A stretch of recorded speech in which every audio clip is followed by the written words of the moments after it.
বিসমিল্লাহির রহমানির রহিম। আমি আজকে ভর্তা করব টমেটো দিয়ে পাতাকপি। প্রথমে আমি পরিমাণ মতো তেল দিয়ে দেব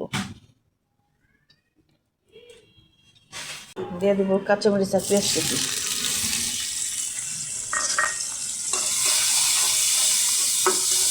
ভালো করে আমি তেলের মধ্যে ভেজে দেবো।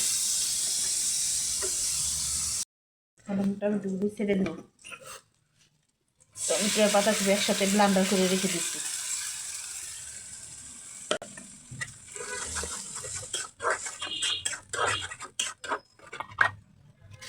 লবণ দিব পরিমাণ মতো, আবারও ঢেকে রাখবো কিছুক্ষণের জন্য। আমি ধনিয়া পাতা কুচি দিয়ে দিব।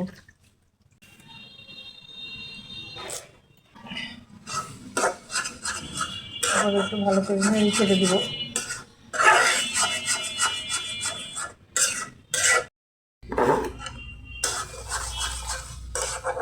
রেডি হয়ে গেল আমার পাতাকপি দিয়ে টমেটো দিয়ে ভর্তা।